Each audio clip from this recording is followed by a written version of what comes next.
Hello दोस्तों। कैसे हैं आप लोग? आशा करते हैं आप लोग अच्छे होंगे और आप लोग अपनी पढ़ाई कंटिन्यू रखे होंगे। जैसा कि आप सभी लोग जानते हैं, हम लोग पढ़ रहे थे केमिस्ट्री, और केमिस्ट्री में हम लोग स्टार्ट किए थे चैप्टर नंबर 1। अगर बात करें चैप्टर नंबर 1 की, तो चैप्टर नंबर 1 में हम लोग लास्ट टॉपिक देख रहे थे रिक्तियाँ। सही है। तो चलिए एक बार उस टॉपिक को रिवीजन कर लेते हैं, फिर आगे क्लास कंटिन्यू करते हैं। देखिएगा, समझते हैं आखिर ये रिक्तियाँ क्या थी।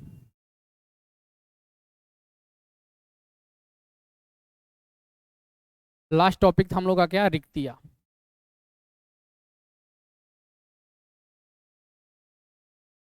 रिक्तियाँ का मतलब क्या होता है दोस्त? खाली स्थान। रिक्तिया का मतलब क्या होता है? खाली स्थान। देखिए, जब हम लोग निबिड़ संकुलन बना रहे थे, क्या बना रहे थे? निबिड़ संकुलन जैसे हम बना रहे हैं,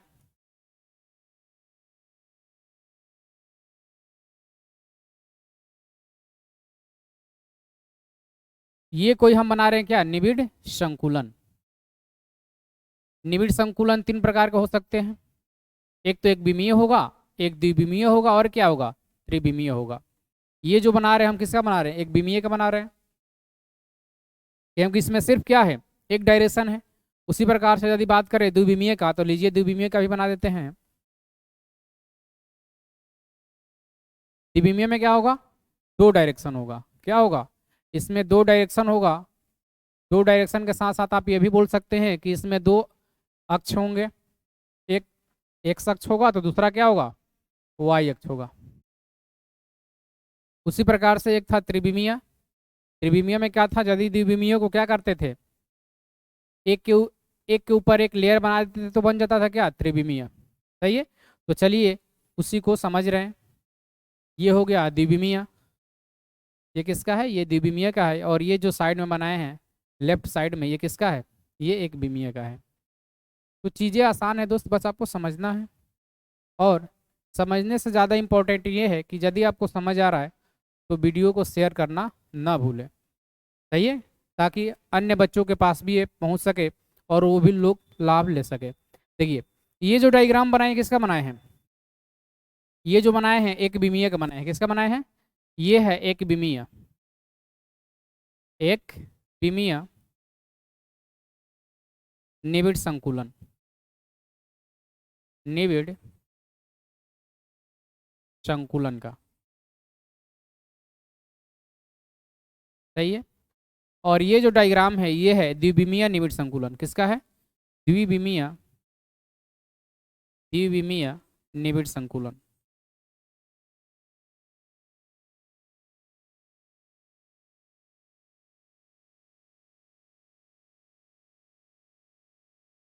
और इसी द्विविमीय निबिड़ संकुलन के ऊपर परत बाई परत रख देते हैं, तो क्या बन जाता है, त्रिविमीय निबिड़ संकुलन। अब देखिए, लास्ट टॉपिक था रिक्ति। आप समझते हैं रिक्तियाँ क्या होती है। देखिए, यदि हम ये बनाए हैं निबिड़ संकुलन, तो आप देखिएगा इसके बीच में रिक्त स्थान बच गया है। रिक्त स्थान कहाँ बचा हुआ है? देखिए, ये जो है यहाँ एक रिक्त स्थान बच गया है, ये वाला, यहाँ दिख रहा है ना, ये रिक्त स्थान बच गया। उसी प्रकार से अगर अन्य जगह की बात करें, रिक्त स्थान कहाँ है, तो आप बता सकते हैं यहाँ जो है ना, यहाँ भी रिक्त स्थान बच गया है, यहाँ भी एक रिक्त स्थान बच गया। इसी प्रकार से आप जहाँ जहाँ खाली स्थान देखेंगे, वो सभी क्या है, रिक्तियाँ है। सही है। इसी को हम लोग क्या बोलते हैं? इसी को बोलते हैं रिक्तियाँ। यही जो स्थानीय से क्या बोलते हैं, रिक्तियाँ बोलते हैं। सही है। यही हम लोग का क्या, रिक्तियाँ। उसी प्रकार से यदि इसमें देखें, तो इसमें भी बता सकते हैं रिक्तियाँ कहाँ होगी। देखिए, यहाँ भी रिक्तियाँ बनी हुई है, यहाँ भी रिक्तियाँ बनी हुई हैं।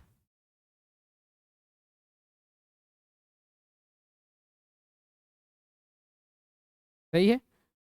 ये भी है रिक्तियाँ, यहाँ भी बोले तो यहाँ भी रिक्तियाँ बनेगी, यहाँ भी बनेगी, यहाँ भी बनेगी, यहाँ यहाँ, यानी जहाँ भी रिक्त स्थान है उसे ही बोलते हैं क्या, रिक्तियाँ बोलते हैं। बस सिंपल शब्दों में समझिए, जो रिक्त स्थान है उसे ही क्या बोलते हैं, रिक्तियाँ बोलते हैं। सही है। ये रिक्तियाँ थी। तो यही हम लोग देख रहे थे क्या, जो लास्ट टॉपिक था, जो लास्ट लेक्चर था, उसमें देख रहे थे किसके बारे में, रिक्तिया के बारे में। तो चलिए आप समझ गए होंगे कि जो भी रिक्त स्थान बच रहा है निबिड़ संकुलन के बीच में, यानी कणों के बीच में, उसे ही बोलते हैं क्या, रिक्तिया बोलते हैं। तो इतना आप समझ गए हैं, तो एक बार इसको देख लीजिए, स्क्रीनशॉट ले लीजिए, फिर आगे का टॉपिक स्टार्ट करते हैं।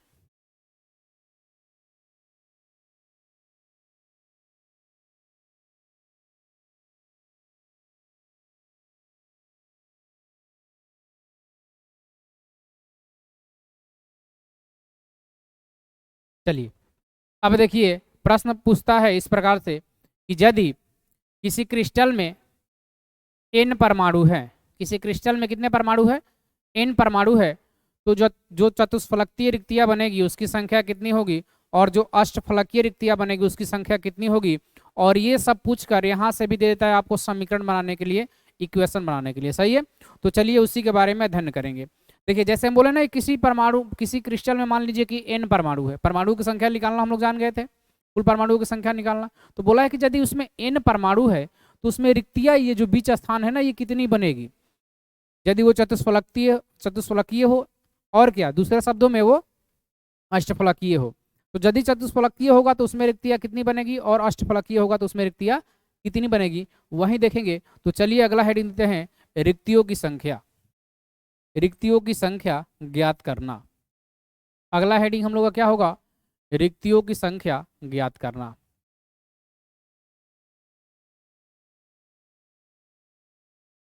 रिक्तियों की संख्या ज्ञात करना। किसकी संख्या, रिक्तियों की संख्या, मतलब जो रिक्तियां बन रही है कितनी हो सकती हैं। सही है, चलिए देखते हैं, ध्यान दीजिएगा। जब भी कोई क्रिस्टल में अगर रिक्तियां बन रही है चतुष्फलकीय, चतुष्फलकीय का मतलब क्या हो गया, उसमें 4 दिशा होना चाहिए, 4 कोण होने चाहिए, 4 भुजा होनी चाहिए, समझ आ गया। तो यदि चतुष्फलकीय बन रहा है तो उसमें कितनी होगी रिक्तियों की संख्या। यदि वो अष्टफलकीय बन रहा है यानी 8 भुजा वाले बन रहे हैं तो उसमें कितने होगी रिक्तियां। तो चलिए पहले देखते हैं रिक्तियों की संख्या ज्ञात करना। इसमें मान लेते हैं पहला किसके लिए, पहला देखेंगे चतुष्फलकीय के लिए, चतुष्फलकीय के लिए।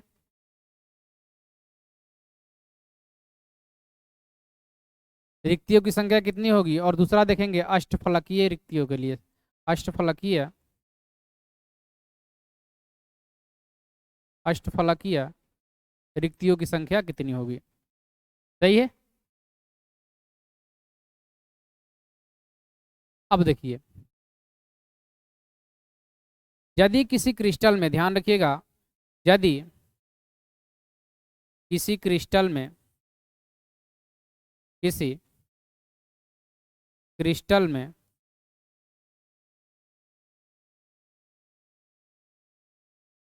कुल परमाणुओं की संख्या, कुल परमाणुओं की संख्या, कुल परमाणुओं की संख्या, कुल परमाणुओं की जो संख्या है वो कितना हो, n हो। कितना होना चाहिए, n होना चाहिए। तो बात करते हैं चतुष्फलकीय की, और बात करते हैं किसका, अष्टफलकीय की। यदि हम बात करें चतुष्फलकीय की और अष्टफलकीय की, तो यदि किसी क्रिस्टल में कुल परमाणुओं की संख्या n हो तो चतुष्फलकीय रिक्तियों की संख्या जो होगी वो क्या होगी, 2n होगी। और उसी प्रकार से अष्टफलकीय रिक्तियों की संख्या जो है ये क्या होगी, n ही होगी। समझ आ गया। यदि आपसे बोले कि किसी क्रिस्टल में n परमाणु है तो उसमें बनने वाले चतुष्फलकीय रिक्तियों की संख्या कितनी होगी, 2n होगी। और उसी प्रकार से यदि बोल दे कि किसी क्रिस्टल में कुल परमाणुओं की संख्या n है तो अष्टफलकीय रिक्तियों की संख्या कितनी होगी, तो जितना होगा संख्या उतनी ही बनेगी अष्टफलकीय रिक्तियां। सही है, चतुष्फलकीय बनेगी 2 गुना, लेकिन अष्टफलकीय कितने बनेगी, 1 गुने बनती है, यानी वही बन जाती है। तो यदि इस पे प्रश्न लेना चाहें तो यहाँ समझाने के लिए आपको सिर्फ ले रहे हैं एक प्रश्न, प्रश्न का एग्जाम्पल मान लीजिए कि किसी क्रिस्टल ले रहे हैं, उसमें जो है कुल परमाणुओं की संख्या कितनी है, 2 है। कुल परमाणुओं की संख्या कितनी है, 2 है। तो यहाँ से 2 कंडीशन बनेंगे, एक तो चतुष्फलकीय के लिए, सही है, और एक इसके लिए, अष्टफलकीय के लिए। एक चतुष्फलकीय के लिए और किसके लिए, एक अष्टफलकीय के लिए। तो ध्यान दीजिए, यदि बात करें चतुष्फलकीय की तो बताए हैं कि संख्या कितनी हो जाएगी, 2 गुने, यानी 2 गुणे 2 कितने हो जाएंगे, 4 बन जाएगी। और वहीं बात करें अष्टफलकीय के लिए तो अष्टफलकीय के लिए कितना बनेगा, 1 गुना, यानी जो है वही बन जाएगा, यानी कितने बनेगी, 2 बनेगी। तो यहाँ से डायरेक्ट प्रश्न पूछ देता है, और ये प्रश्न बार बार एग्जाम में पूछे जाते हैं। बच्चे बहुत ज़्यादा कन्फ्यूजन में पड़ जाते हैं, ये प्रश्न जब पूछता है। आपको कन्फ्यूजन में नहीं पड़ना है, क्योंकि आप यदि हमसे जुड़े हुए हैं तो आप बेटर करने के लिए जुड़े हुए हैं। तो ध्यान दीजिएगा, यदि क्रिस्टल में कुल परमाणु की संख्या n होगी तो जो चतुष्फलकीय रिक्तियां बनेगी ये 2 गुना बनेगी, और जो अष्टफलकीय रिक्तियां बनेगी वो सेम जितना है कुल परमाणु उतना ही बनेगी। क्लियर है? चलिए एक प्रश्न लेंगे आगे, इसको बस एग्जाम्पल में आपको समझा रहे थे। तो एक बार आप इसका स्क्रीनशॉट ले लीजिए, फिर एक प्रश्न के माध्यम से आपको समझाने की कोशिश करेंगे। इसका एक बार स्क्रीनशॉट ले लीजिए आप लोग।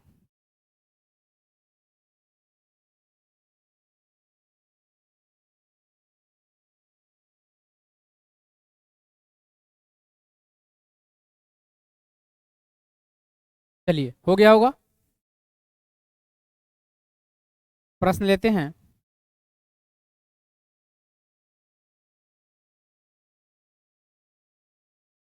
किसी क्रिस्टल में किसी क्रिस्टल में क्रिस्टल में कुल परमाणुओं की संख्या कुल परमाणुओं की संख्या कुल परमाणुओं की संख्या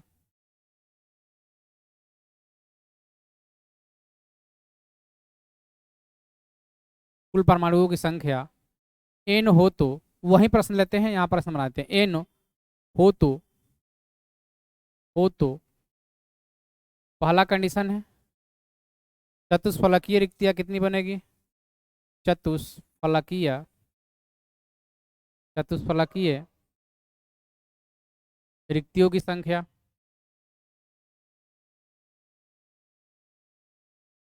रिक्तियों की संख्या कितनी होगी ये आपको बताना है। सही है, कितनी होगी संख्या में। और दूसरा क्या है, अष्टफलकीय रिक्तियों की संख्या कितनी होगी? अष्टफलकीय फलकीय रिक्तियों की संख्या कितनी होगी?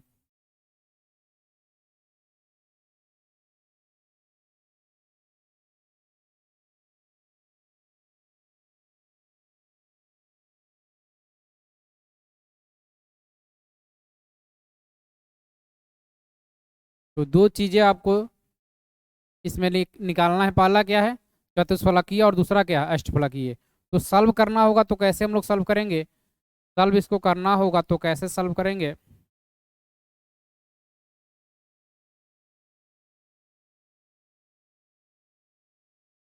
यदि सॉल्व करना होगा तो क्या करेंगे, आपको बताए हैं कि यदि किसी क्रिस्टल में क्या हो, यदि किसी क्रिस्टल में n क्या हो, कुल टोटल परमाणु हो, तो रिक्तियों की संख्या चतुष्फलकीय की कितनी होगी? 2n। और अष्टफलकीय की कितनी होगी? n होगी। तो वही तो आपको यहाँ बताना है। हल सॉल्व करेंगे तो पहला निकालेंगे किसके लिए? चतुष्फलकीय के लिए। तो चतुष्फलकीय के लिए क्या होगा, चतुष्फलकीय चतुष्फलकीय रिक्तियों की संख्या यदि निकालना होगा, चतुष्फलकीय रिक्तियों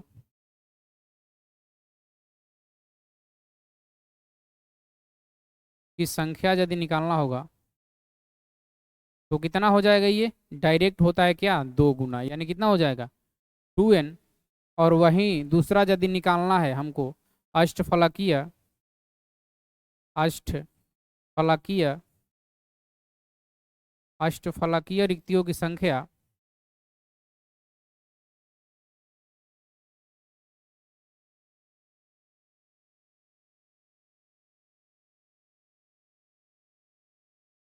तो ये कितना होगा, जितनी कुल परमाणु होगी उतना ही हो जाएगा, यानी n हो जाएगा। सही है। तो ये इस टॉपिक को ही क्या कर दिए, ये जो है टॉपिक, इसको एक क्वेश्चन मान लिए हैं और उस पर बना दिए हैं। बोला है किसी क्रिस्टल में कुल परमाणुओं की संख्या कितनी हो, n हो, तो इसमें चतुष्फलकीय रिक्तियों की संख्या कितनी होगी? चतुष्फलकीय रिक्तियों की संख्या कितनी हो जाएगी? चतुष्फलकीय जो रिक्तियां है इसकी संख्या कितनी होगी? इसकी संख्या होगी 2n। कितनी होगी? 2n। और वहीं अष्टफलकीय रिक्तियों की संख्या कितनी होगी? ये होगी n होगी। सही है। चलिए इतना आपको समझ में आना चाहिए। क्लियर है? एक बार इसको स्क्रीनशॉट ले लीजिए आप लोग।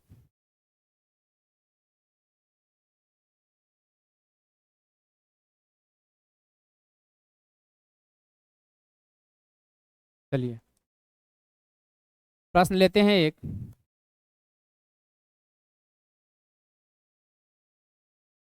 लिखिएगा, किसी क्रिस्टल में किसी क्रिस्टल में किसी क्रिस्टल में कुल परमाणुओं की संख्या कुल परमाणुओं की संख्या कुल परमाणुओं की संख्या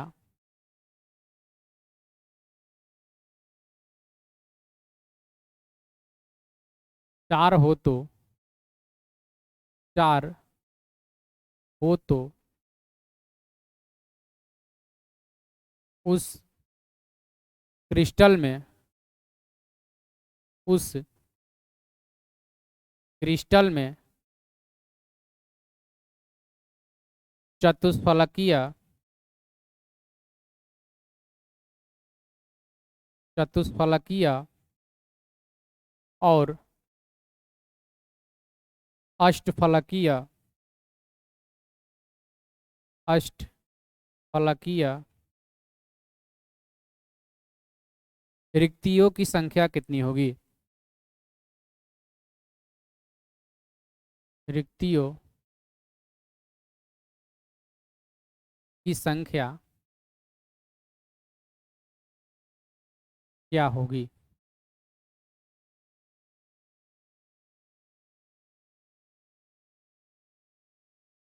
सही है। चलिए इसको सॉल्व करते हैं। ध्यान दीजिएगा, बोला है कि किसी क्रिस्टल में कुल परमाणुओं की संख्या कितनी है? 4 है। तो इसमें आपको निकालना है कि अष्टफलकीय रिक्तियां कितनी बनेगी और चतुष्फलकीय रिक्तियां कितनी बनेगी। तो बताए हैं कि चतुष्फलकीय रिक्तियां यदि निकालना होगा हमको, तो चतुष्फलकीय रिक्तियों के लिए क्या होता है? चतुष्फलकीय चतुष्फलकीय रिक्तियां क्या होती हैं? ये होती हैं परमाणुओं की, क्या होती हैं? 2 गुना, 2 गुने परमाणु। सही है। तो निकालेंगे 2 गुणे परमाणु तो कितना आएगा? 2 गुणे कितने परमाणु है? 4, यानी रिक्तियों की संख्या कितनी हो जाएगी? 8। ये किसके लिए आ गई? ये आ गई चतुष्फलकीय के लिए। उसी प्रकार से यदि अष्टफलकीय के लिए निकाले, इसके लिए अष्टफलकीय के लिए, तो अष्टफलकीय के लिए कितना आएगा देखिएगा। अष्टफलकीय जो रिक्तियां है ये कितनी होगी? इसके लिए सूत्र क्या है? इसके लिए सूत्र है परमाणु की संख्या, यानी जितने परमाणु है उतने ही बनेंगी। तो परमाणु कितने हैं इसमें? 4 हैं, तो रिक्तियां भी कितनी बनेगी? 4 बनेगी। यही हो गया आंसर आपका। सही है। तो चतुष्फलकीय होता है 2 गुना और अष्टफलकीय कितना होता है? सेम, जितना होता है परमाणु उतना ही बन जाता है। क्लियर है। कोई इसमें सोचने वाली, दिमाग लगाने वाली बात नहीं है। बस याद रखिएगा, किसी परमाणु में जितना भी होंगे कुल परमाणु, किसी क्रिस्टल में जितना परमाणु होंगे उतने ही क्या बनेंगे? अष्टफलकीय रिक्तियां। और उससे 2 गुने बनेंगे क्या? चतुष्फलकीय रिक्तियां। क्लियर है। चलिए इसका भी एक बार स्क्रीनशॉट ले लीजिए, और हाँ, पढ़ाई कंटिन्यू करते रहिएगा। चलिए स्क्रीनशॉट लीजिए इसका।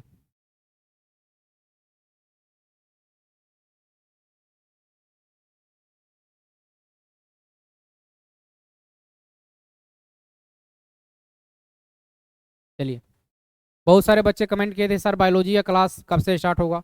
तो अगले मंथ यानी 1 अप्रैल से लगभग क्लास आपका मिलने स्टार्ट हो जाएगा सारा। सही है। कुछ सर के पास कुछ काम था, शादी विवाह में फंस गए हैं, जानते हैं लड़कियों का चक्कर क्या होता है, सभी लोग जानते हैं, आप लोग भी पढ़ते हैं। ये सब बेकार की चीज़ें हैं, इससे कुछ होने वाला नहीं है दोस्त। सही है। तो इसके चक्कर में मत पड़िए, बस अपना पढ़ाई कीजिए। लड़कियों का नखरा देखिएगा तो परेशान हो जाइएगा। सही है? तो इस सब से दूर रहिए, अपना काम कीजिए, पढ़ाई पर फोकस कीजिए। ज़्यादा इधर उधर की बातें कीजिएगा तो ख़राब हो जाइएगा। हम पहली बार एक शब्द सुने थे, अचंभव में पड़ गए थे। ऐसे ही जा रहे थे, साथ में सब लोग जा रहे थे, जैसे होता है ना, क्लास छुट्टी हुआ सब लोग साथ में जा रहे हैं, तो जाते जाते एक लड़की बोली आउच। बोले अरे यार क्या हो गया? पहली बार हमको पता चला था कि आउच का मतलब होता है दर्द, पेन। ये सब लड़कियों के नखरे होते हैं, आप सुनिएगा तो परेशान हो जाइएगा। और नखरे ज़्यादा तब दिखते हैं जब उनको लेके कहाँ जाइए, कहीं मार्केट में या कहीं हो गया पार्क में, जाते जाते देखेंगे कोई देखने वाला नहीं मिल रहा है हमको, हम इतने मेकअप करके आए हैं, लो कोई देख ही नहीं रहा हमको, तो करेंगे क्या? जाएंगे किसी लड़के के पास, जा रहा दिख रहा है, अरे यार इतना गर्मी, ओ माय गॉड, इतना गर्मी लग रहा है, पसीना छूट रहा है, लो जबकि कुछ नहीं हो रहा है। ये सब क्या होते हैं? नखरे होते हैं। तो इस सब से बच के रहिए, नहीं तो परेशान हो जाइएगा। चलिए, हो गया। आगे एक और प्रश्न लेते हैं।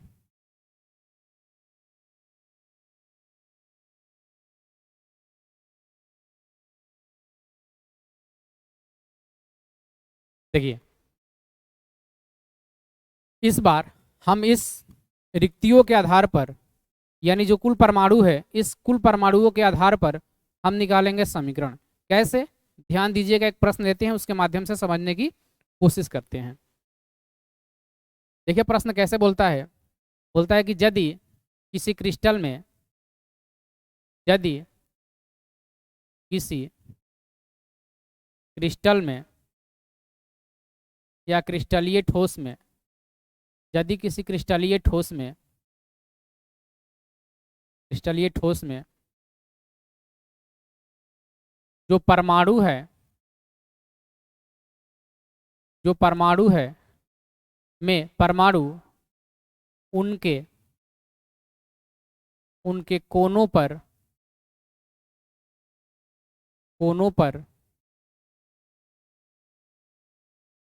तथा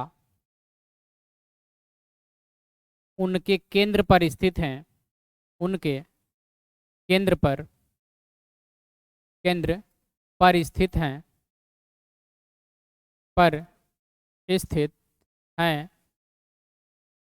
पर स्थित हैं, तो इस क्रिस्टल में, तो इस क्रिस्टल में,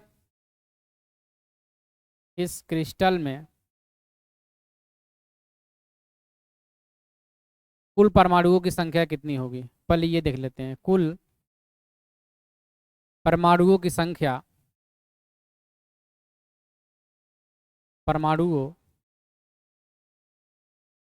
की संख्या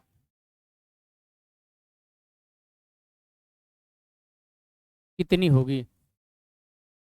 आसान है, सारा चीज़ आपको बता दिए हैं कितनी होगी। और ये हर एक एग्जाम में प्रश्न आते ही आते हैं। हो सकता है कभी ना आए किसी ईयर, लेकिन हर एक ईयर लगभग माना जाता है कि ये प्रश्न मिलते ही मिलते हैं। बोला है कि यदि किसी क्रिस्टल में ठोस, यदि किसी क्रिस्टलीय ठोस में परमाणु जो है ना वो कहाँ है? उसके कोनों पर है और कहाँ है? केंद्र पर है। तो उसमें कुल परमाणुओं की संख्या कितनी होगी? तो ध्यान दीजिएगा दोस्त, आपको बताए थे ना कि जो कुल परमाणुओं की संख्या है, कुल परमाणुओं की संख्या, ये कोने के लिए अलग होता है और केंद्र के लिए क्या होता है? अलग होता है। यदि कोने पर कुल परमाणु निकाले तो होता है कोने पर परमाणु, कोने कोनों पर कुल परमाणु, कुल परमाणु के लिए सूत्र क्या होता है? 1/8 गुणे कोनों पर कण, कोनों पर कण। सही है। तो अब देखिए 1/8 तो रहेगा, कोनों पर कितने कोने पर कण है? बोला है कि उनके कोनों पर और केंद्र पर है। कोना कितने होते हैं? कोई भी क्रिस्टल बनाइएगा, सारा चीज आपको बता दिए हैं। कोना कितने होते हैं? 8 होते हैं। जैसे बात करें क्रिस्टल का, तो ये मकान भी क्या है? क्रिस्टलीय है रूप में। अब बात करें कोना, तो आप ध्यान दीजिए, कोना इसमें कितने बनेंगे? 8 बनेंगे। सही है। कोना कितने बनेंगे? 8। यहाँ गिनिए, 1 2 3 4 5 6 7 और 8। इस प्रकार से कोने कितने बनते हैं? 8 बनते हैं। तो कोना कितने होते हैं? 8। और 8 कोने पर कण है, तो 8 गुणे क्या होगा? 8। यहाँ से ये 8 8 कटेगा, कितना आएगा? 1 आ गया। दूसरा बोला है कि यहाँ किस पे है? केंद्र पर है। केंद्र पर एक है, केंद्र पर कुल परमाणु, कुल परमाणु यदि निकालेंगे तो क्या होगा? देखिएगा, इसके लिए सूत्र क्या है? इसके लिए सूत्र है 1 गुणे केंद्र पर कण, केंद्र पर कण। अब आपको पता होना चाहिए कि किसी भी वस्तु का केंद्र कितना होता है? एक ही होता है, यानी 1 गुणे 1। यहाँ से कितना आ गया? 1। अगर बात करें इस क्रिस्टल में कितने कुल परमाणु हो गए, तो एक तो यहाँ मिला हुआ है और एक कहाँ मिला हुआ? यहाँ। यानी कुल यदि हम परमाणु की बात करें, कुल परमाणु इस क्रिस्टल में, कुल यदि परमाणु बात करें, कुल परमाणु, तो कुल परमाणु कितने हो जाएंगे? कुल परमाणु हो जाएंगे 1 + 1 इजकल टू कितना? 2। यानी ये जो क्रिस्टल है ना, इसमें टोटल परमाणु कितने हैं, 2 परमाणु है। क्लियर है। तो ये प्रश्न बनते हैं अधिकांशतः एग्जाम में, ये प्रश्न आपको देखने को मिलते हैं, तो इसको अच्छे से समझ लीजिएगा और कोई दिमाग लगाने की आवश्यकता भी नहीं है, सारा चीज़ आपको क्लियर कर दिए हैं। बता भी दिए हैं कि कोने कितने होते हैं, 8 होते हैं, किनारे कितने होते हैं, केंद्र कितने होते हैं, सारा चीज़ आपको क्लियर कर दिए हैं। बोल दिया है कहाँ कहाँ है, कोने पर है, केंद्र पर है, केंद्र तो एक ही होता है, इसके लिए सूत्र होता है 1 × केंद्र पर कण, और इसके लिए सूत्र होता है, सूत्र को इसके लिए सूत्र होता है 1/8 × कोने पर कण, और इसके लिए सूत्र क्या होता है 1 × केंद्र पर कण। इसके लिए सूत्र क्या होता है 1 × केंद्र पर कण। ये सब क्या है, इसका सूत्र है। ये आप इसको एक बार ध्यान दे लीजिएगा। चलिए, और इसका स्क्रीनशॉट लीजिए।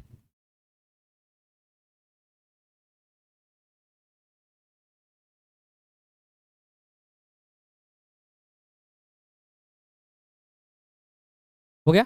चलिए एक और प्रश्न लेते हैं।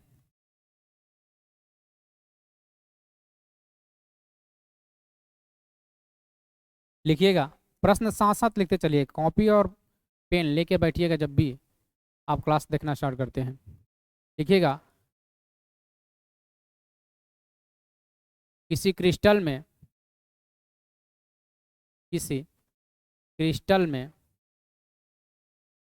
किसी क्रिस्टल में, किसी क्रिस्टल में कण उसके कोनों पर, उसके कोनों पर, कोनों पर तथा तथा फलक पर स्थित हैं, फलक पर स्थित हैं, फलक पर स्थित हैं, स्थित हैं, तो इस क्रिस्टल में, इस क्रिस्टल में कुल परमाणुओं की संख्या कितनी होगी। तो इस क्रिस्टल में कुल परमाणुओं की संख्या, कुल परमाणुओं की संख्या, कुल परमाणुओं की संख्या कितनी होगी।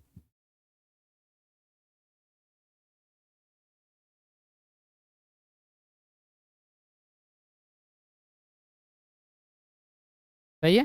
चलिए बनाते हैं। अब आपको निकालना है कहाँ कहाँ, पहले देख लीजिए कहाँ कहाँ कण है। एक तो कोने पर है, तो कोने के लिए क्या होता है, डायरेक्ट लिखिए। कोने के लिए क्या होता है 1/8 गुणे क्या होता है कोने पर कण, कोने यानी कोनों पर कण। कोना कितने होते हैं 8 होते हैं, और 8 कोनों पर कण है, यानी 1/8 गुणे 8 करेंगे कितना आ जाएगा, 1 आ जाएगा। कितना आ गया 1। यहाँ से कुल परमाणु 1 आ गए।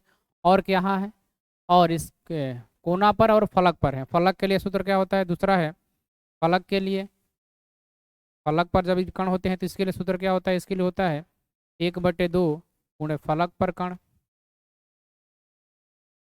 फलक पर कण। क्लियर है। तो करेंगे 1/2, फलक कितने होते हैं 6, फलक मतलब होता है साइड, कटेगा कितना आएगा 3। यदि इसमें निकालना चाहे कुल परमाणु, और बोला है कुल परमाणु निकालना, तो कुल परमाणु कितने हो जाएंगे, कुल परमाणु, तो इसमें कुल परमाणु होंगे एक, तो एक परमाणु कहाँ आया है, इसके कोनों पर, यानी 1 + 3 कितने हो जाएंगे 4। यही होगा आपका क्या आंसर। सही है। चीज़ें बहुत ही आसान है, बस आपको एक बार चेक करना है, देखना है, दिमाग लगाना है और बना लेना है। बस सूत्र याद रखिएगा। ये सारे सूत्र को हम आपके सामने दिखा रहे हैं। देखिए ये इसका हो गया, और ये तो ये पहले दिखाए थे।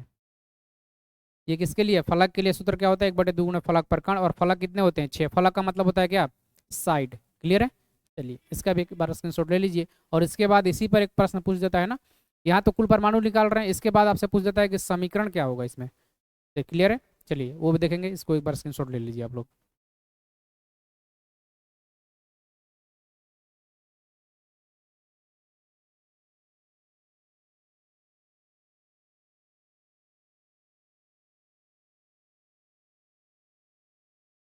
और आप लोग वीडियो देखते हैं यार, शेयर नहीं करते हैं, बहुत बुरा लगता है हमको।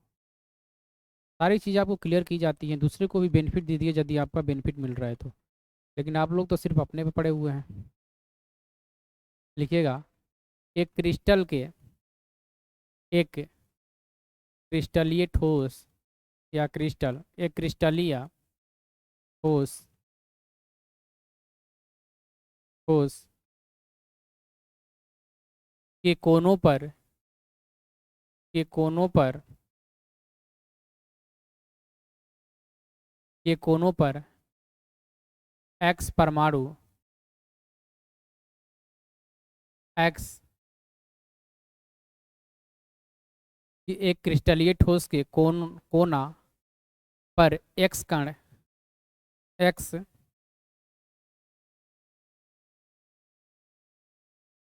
एक्स कण और और किनारों पर, किनारों पर, और किनारों नहीं फलक लीजिए, और फलक पर, फलक पर वाई कण, कण उपस्थित हैं, उपस्थित हैं, तो इस क्रिस्टलीय ठोस, तो इस क्रिस्टलीय, तो इस क्रिस्टलीय ठोस का, ठोस का समीकरण क्या होगा, समीकरण क्या होगा?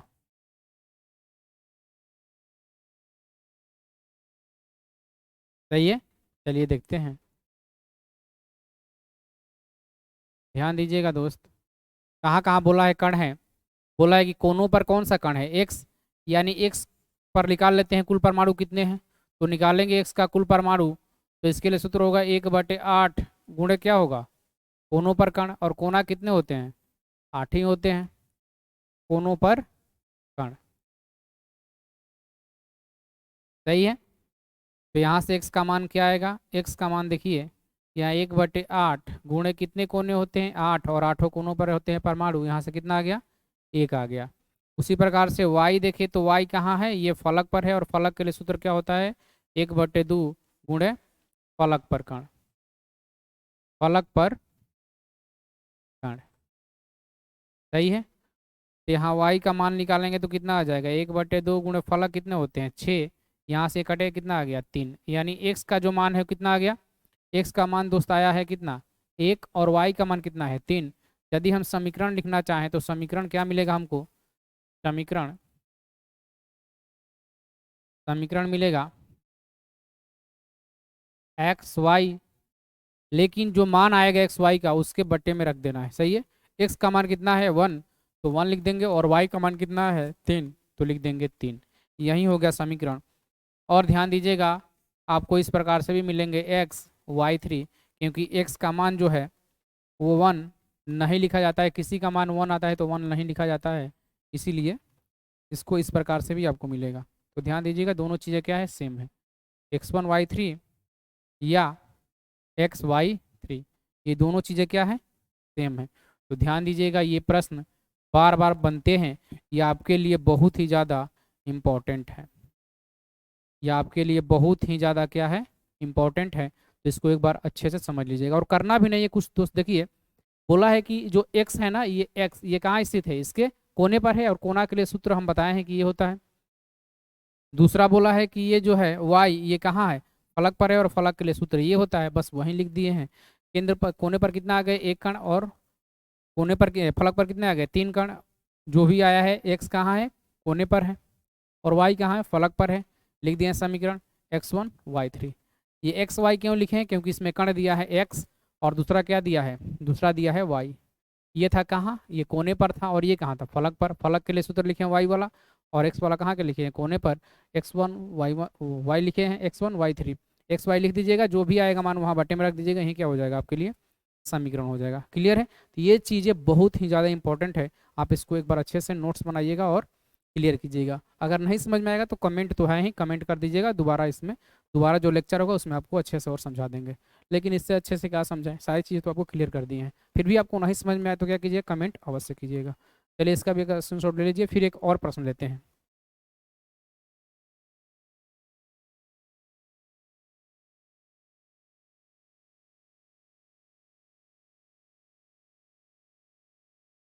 चलिए एक और प्रश्न लेते हैं।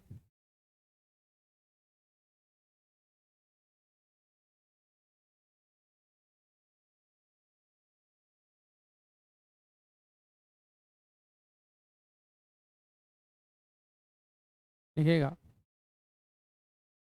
किसी क्रिस्टल में किस प्रकार के प्रश्न बन सकते हैं, सारा आपको करवा देते हैं। किसी क्रिस्टल में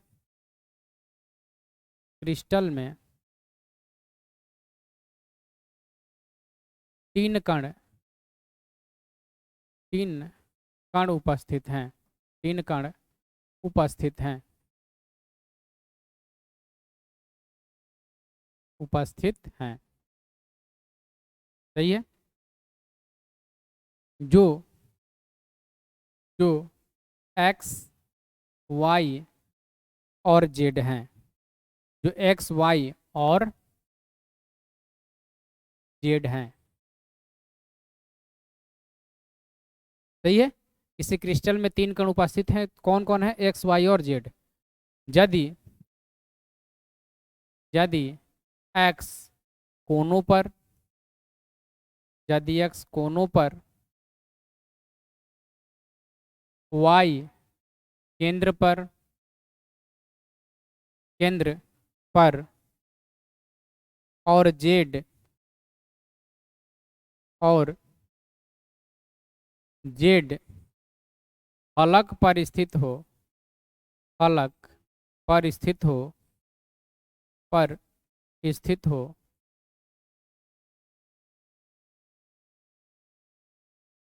तो इस क्रिस्टल का समीकरण क्या होगा,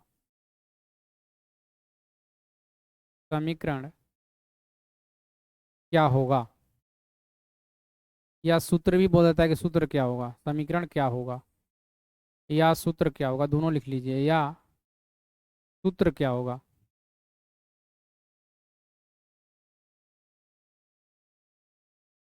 जो भी लैंग्वेज में मिलता है सारा लैंग्वेज आपको बता देते हैं ताकि बाद में दिक्कत ना हो।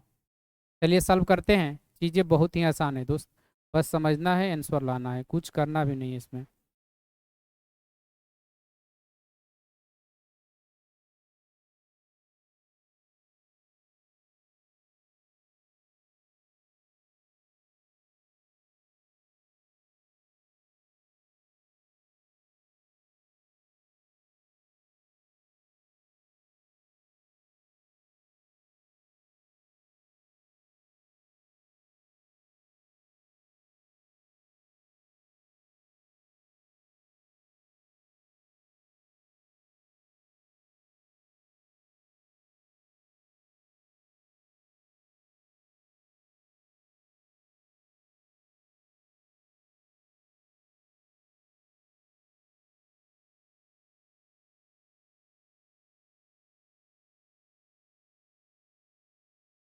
हेलो, बैटरी ख़त्म हो गया था, कमेंट करके बता दीजिए कहाँ से बैटरी ख़त्म हुआ है, तो फिर यदि ज़्यादा समय हो गया होगा तो क्या करेंगे, उसका एक अन्य वीडियो बना देंगे।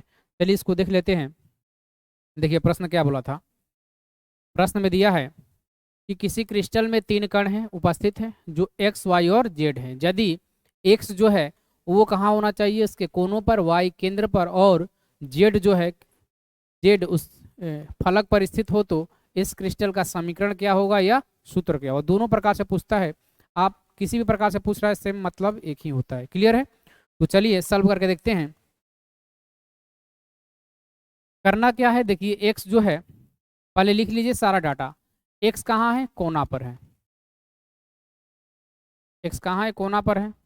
वाई कहाँ है, वाई केंद्र पर है, वाई कहाँ है, केंद्र पर है। और जेड कहाँ है, ये फलक पर है। अब आपको यहाँ तीनों में निकालना है कुल परमाणुओं की संख्या। कुल परमाणुओं की संख्या हम निकाल देंगे। चलिए निकालते हैं कुल परमाणुओं की संख्या। यदि बोले x का मान कितना आएगा, तो x कहाँ है, कोना पर है, तो कोना के लिए सूत्र क्या होता है, 1/8 गुणे कोनों पर कण, कोनों पर कण। सही है। तो यहाँ से x का मान कितना आएगा, 1/8 गुणे कितने कोने होते हैं, 8, और सभी कोनों पर कण होते हैं, यानी x का मान आ गया 1। उसी प्रकार से जो y है वो कहाँ है, केंद्र पर है, और केंद्र के लिए सूत्र क्या होता है, 1 गुणे केंद्र पर, और केंद्र पर कितने कण होते हैं, 1, यानी यहाँ से भी कितना आएगा, 1 आएगा। उसी प्रकार से जेड का मान निकालेंगे, तो जेड का मान क्या होगा, जेड का मान होगा क्या, ये फलक पर है, फलक के लिए क्या होता है, फलक के लिए सूत्र क्या होता है, 1/2 गुणे फलक पर कण।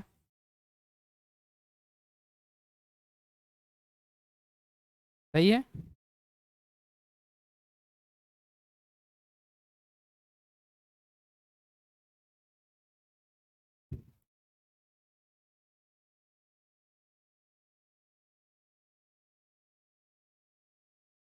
तो यहाँ से निकालेंगे तो कितना आएगा, ये 1/2 गुणे फलक कितने होते हैं, 6, ये कटे कितना आएगा, 3। सबका मान आ गया। एक्स का मान कितना आया है, एक्स का मान आया है 1, तो लिख देंगे पहले 3 कण है, एक्स है, वाई है और जेड है। सही है। एक्स का मान कितना आया है 1, वाई का मान कितना है 1, वाई का मान कितना है 1, और जेड का मान कितना है 3। यही हो गया आपका क्या, समीकरण, समीकरण या सूत्र, यही हो गया मेरा आंसर। क्लियर है। बहुत ही चीज़ आसान है, बस कुल परमाणुओं की संख्या लिखना है। एक्स को जहाँ बोला है केंद्र पर होगा तो केंद्र का मान रखेंगे, और फलक पर होगा तो फलक का मान रखेंगे। सही है। चीज़ें बहुत ही आसान है, आराम से देखिएगा और सॉल्व कर लीजिएगा। क्लियर है। और हाँ, ज़्यादा इधर उधर भटकने के चक्कर मत रहिए, यहाँ से वहाँ, वहाँ से यहाँ, जो मिल रहा वहाँ आपको कहीं नहीं मिलेगा। ये जो चीज़ें आपको मिल रही ना, या ऐसा प्रकार की चीज़ें, या इतने अच्छे से आपको समझा के पूरी दुनिया में आपको कोई नहीं पढ़ा सकता। या तो आप ऑफलाइन पढ़िए या तो आप ऑनलाइन पढ़िए। सही है। तो चीज़ें कीजिए, जब आपको समझ में आ रहा है तो यार शेयर, लाइक और सब्सक्राइब तो कर ही सकते हैं ना। ये आपका चैनल है, मेरा थोड़ी है। ये आप लोगों का है, आप लोगों के प्यार के बदौलत ये बना हुआ है। अन्यथा हमको क्या, इससे कोई मतलब नहीं होता है। इससे ज़्यादा तो ऑफलाइन में हम कमा लेते हैं, कमाना होता है तो। यहाँ तो कुछ नहीं मिलता है। क्लियर है। ये बस इसलिए बनाया गया कि गरीब के जो बच्चे हैं, गांव देहात के जो बच्चे हैं, वो आ नहीं पाते हैं कोचिंग में, इतना पैसे उनके माता पिता नहीं भर पाते हैं। इसीलिए बना दिया गया है कि क्या कीजिए, जो भी चीज़ें हैं यहाँ से क्लियर हो जाए, यानी कोई भी बच्चा अशिक्षित न रहे, कोई भी बच्चा अशिक्षित न रहे, शिक्षा के विकास में आगे योगदान अवश्य दे। इसीलिए ये चीज़ें आपको बनाई गई है, ये प्लेटफॉर्म आपको दिया गया है। तो चीज़ें देख रहे हैं, समझ आ रहा है, अच्छे, अच्छी बात है। नोट्स बनाइए, प्रॉपर रिवीजन कीजिए, जो चीज़ें नहीं आ रही है कमेंट कीजिए। सारी चीज़ें आपके लिए ओपन है, आपके लिए सारी सुविधा दी जा रही है। और समझ में आ रहा है तो शेयर तो आपका कर्तव्य बनता है, जैसे हम अपना कर्तव्य निभा रहे हैं। क्लियर है। चलिए, तो एक प्रश्न देते हैं आपको होमवर्क के लिए, और आप घर से बना के उसका आंसर कमेंट बॉक्स में कमेंट अवश्य करेंगे। चलिए, इसका एक बार स्क्रीनशॉट ले लीजिए आप लोग।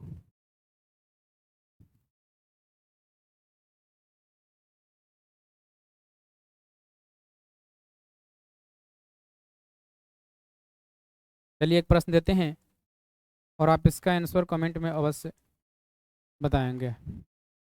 लिखिएगा, किसी क्रिस्टल में, किसी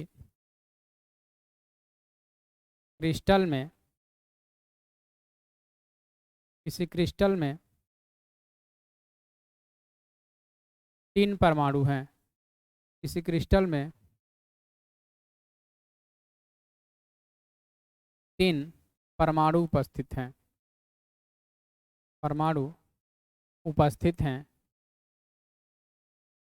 उपस्थित हैं, जो जो ए, बी और सी हैं, और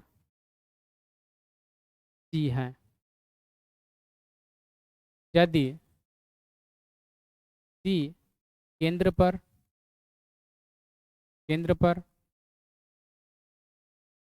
बी कोना पर, कोनों पर, कोनों पर, और सी, और सॉरी, और ए फलक पर स्थित हो, फलक पर, फलक पर, स्थित हो स्थित हो तो इस क्रिस्टल का इस क्रिस्टल का इस क्रिस्टल का समीकरण क्या होगा? समीकरण क्या होगा?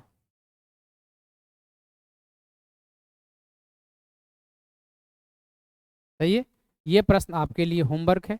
इसका सब लोग आंसर कमेंट में अवश्य कमेंट करेगा, क्योंकि ये आपके लिए चीज़ें हैं। अगर आप पढ़ रहे हैं, आ रहा है, तो क्या कीजिए, रिवीजन करना तो आवश्यक है। क्लियर है? तो चलिए प्रश्न एक बार फिर पढ़ देते हैं। बोला एक क्रिस्टल में 3 परमाणु उपस्थित हैं, जो कहाँ है? ए, बी और सी है। यदि सी केंद्र पर, बी कोनों पर, 3 परमाणु या कण भी बोल सकते हैं आप यहाँ। अगर आपको दिक्कत हो रहा है, लिख दिए हैं, तो आप कण लिख लीजिए, आसान रहेगा आपके लिए। 3 कण उपस्थित हैं। 3 कण उपस्थित हैं जो ए, बी और सी हैं। यदि सी केंद्र पर, बी कोने पर और ए फलक पर उपस्थित हो तो इस क्रिस्टल का समीकरण क्या होगा? ये आप कमेंट बॉक्स में इसका आंसर अवश्य कमेंट करेंगे। क्लियर है? सबका आंसर आना चाहिए कमेंट बॉक्स में। सबका आंसर आना चाहिए किस में? कमेंट बॉक्स में। और ज़्यादा से ज़्यादा क्या करना है आपको? शेयर करना है।